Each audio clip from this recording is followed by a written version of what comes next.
अस्सलाम वालेकुम and welcome to forex for all. आज की ये वीडियो हमारे उन नाजरीन के लिए बहुत ही खास है जो फॉरेक्स की दुनिया से अभी तक वाकिफ नहीं और तमाम इब्तिदाई जरूरी मालूमात के मुतालिक जानना चाहते हैं। इस वीडियो में आप बहुत कुछ जान सकेंगे, जैसा कि पिप और पिपिट क्या है, और इसके अलावा ये भी कि करेंसी पेयर कोड्स को पढ़ने और मवाजना करने का सही तरीका क्या है। बिगिनर्स के लिए इन सब बातों का जानना काफी जरूरी है, इसलिए बिना वक्त जाए किए हम अपनी आज की वीडियो का बाकायदा आगाज करते हैं। सबसे पहले हम बात करेंगे कि पिप है क्या। हम आपको बताते चले कि pip stands for percentage in point. ये एक पैमाना है जो फॉरेक्स के सारिफीन की आसानी के लिए मुतारिफ करवाया गया। इंटरनेशनल लेवल पर मार्केट के उतार चढ़ाव और करेंसी पेयर्स की वैल्यू में होने वाली तब्दीली को समझने के लिए किसी मखसूस पैमाने का होना जरूरी था। इसकी जरूरत इसलिए पेश आई क्योंकि हर मुल्क की अपनी एक करेंसी होती है और हर करेंसी के डेसिमल पॉइंट के बाद डिजिट्स लाजमी होते हैं। कुछ ममालिक की करेंसी में डेसिमल पॉइंट के बाद डिजिट्स की तादाद 4 जबकि कुछ में 2 होती है।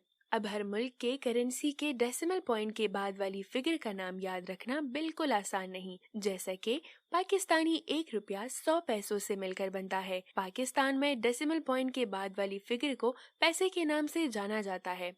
बात अगर 50 पैसे की हो तो पाकिस्तानी अवाम के लिए इसे समझना बिल्कुल मुश्किल नहीं, लेकिन किसी फॉरेनर के लिए पैसे को समझना इतना आसान नहीं। इसी तरह पाकिस्तानियों के लिए दूसरी करेंसियों के डेसिमल पॉइंट के बाद वाली फिगर को याद रखना और समझना कदरे मुश्किल है। यही वजह थी कि तमाम ममालिक को किसी एक पैमाने से मुतारिफ करवाना जरूरी हो गया, जिसके लिए फॉरेक्स में पिप्स को मुतारिफ करवाया गया। ये बात याद रखिए कि करेंसी पेयर कोड में पिप को डेसिमल पॉइंट के बाद 4th डिजिट से काउंट किया जाता है। इसकी वजाहत के लिए हम आपको एक मिसाल देते हैं, जैसे कि अगर यूरो यूनाइटेड स्टेट डॉलर के मुकाबले में 1.3500 से 1.3505 तक इंक्रीज करता है। अब हम आपको यहाँ बताएंगे कि आप कैसे इन नंबर्स का मवाजना करेंगे, कैसे वैल्यू की तब्दीली को बयान करेंगे और किस तरह सर्च करके आप पिप वैल्यू की निशानदही कर सकते हैं।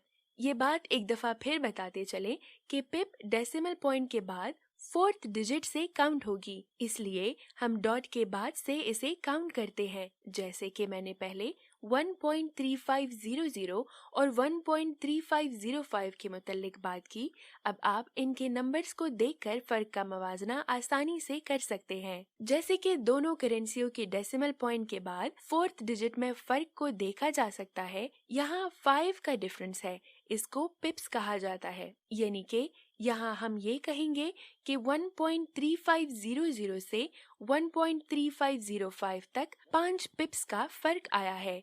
इसमें 4th डिजिट 0 से 5 तक जाने के बाद हम इसे ठीक इसी तरह बयान करेंगे कि इसमें 5 पिप्स इंक्रीज हुए या 5 पिप्स की मूवमेंट हुई। अब हम एक और मिसाल ले लेते हैं ताकि आप मजीद बेहतर तौर पर इसे समझ सकें।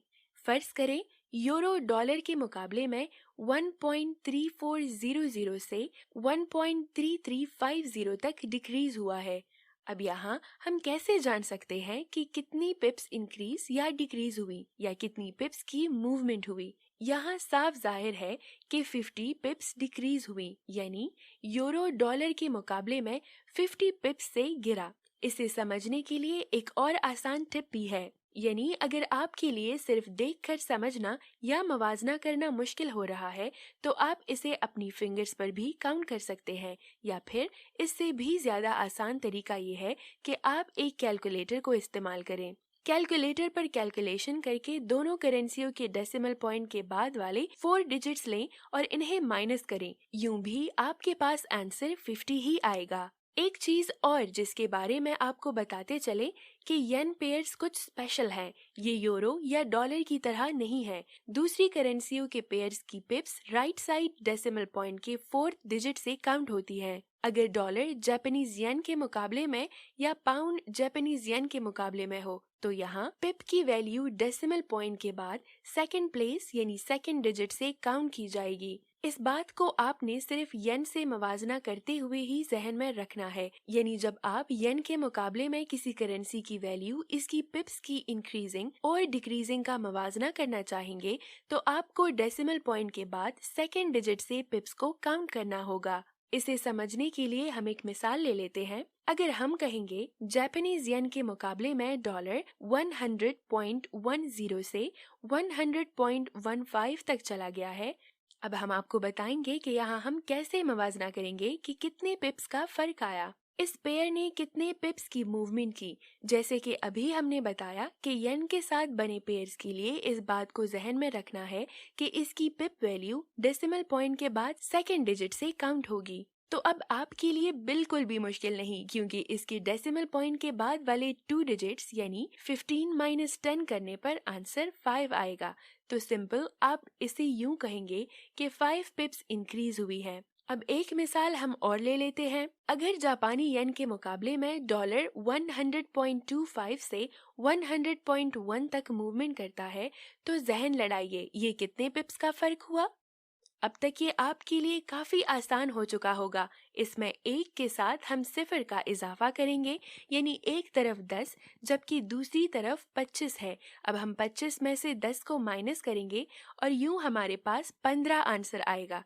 यूं हम कहेंगे कि 15 पिप्स डिक्रीज हुई या करेंसी पेयर में 15 पिप्स की मूवमेंट हुई। अब आप पिप्स की वैल्यू और मूवमेंट के मुतालिक अच्छे से जान गए होंगे। अब हम बात करेंगे पिपेट की।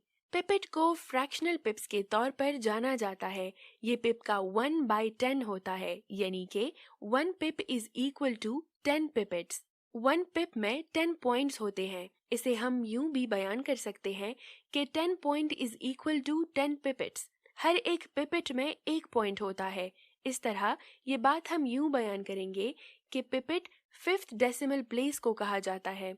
लेकिन यहाँ ये भी याद रखें कि जापानीज येन के अलावा बाकी करेंसी पेयर्स की बात हो रही है। जापानीज येन में पिपेट 3rd डेसिमल प्लेस को कहा जाता है। आपकी उलझन को दूर करने के लिए हम आपको मिसाल देते हैं, जिसके बाद आप मुकम्मल तौर पर समझने के काबिल हो जाएंगे। अगर यूरो डॉलर के मुकाबले में 1.35005 से 1.35057 से इंक्रीज होता है, अब इन दोनों में 5th डेसिमल प्लेस जैसे कि एक में 5 जबकि दूसरे में 7 है, इन्हीं को पिपेट कहा जाता है। अब हम यहाँ बात करेंगे कि यहाँ कितनी पिप्स की मूवमेंट हुई, तो इसका मवाजना करने पर हमें मालूम होगा कि यहाँ 5.2 पिप्स इंक्रीज हुई है। अब हम इसे एक दफा वापस रिपीट करते हैं। पिप एक पैमाना है जिससे करेंसी पेयर्स की वैल्यू में तब्दीली का पता लगाया जाता है। ये जापानीज येन के अलावा तकरीबन बाकी सभी का 4th डेसिमल प्लेस से काउंट होती है, जबकि जापानीज येन में इसे 2nd डेसिमल प्लेस से काउंट किया जाता है। इसी तरह 1 पॉइंट में 1 पिपेट होता है, यूं 10 पॉइंट में 10 पिपेट होते हैं और 10 पॉइंट से मिलकर 1 पिप बनता है। यूं 10 पिपेट इज इक्वल टू 1 पिप। आसान लफ्जों में पिप 4th डेसिमल प्लेस और पिपेट 5th डेसिमल प्लेस को कहा जाता है। उम्मीद है हमारी आज की वीडियो आपको पसंद आई होगी। कमेंट बॉक्स में अपनी राय का इजहार जरूर कीजिएगा। वीडियो को लाइक कीजिए और अपने दोस्तों के साथ शेयर करना मत भूलिए।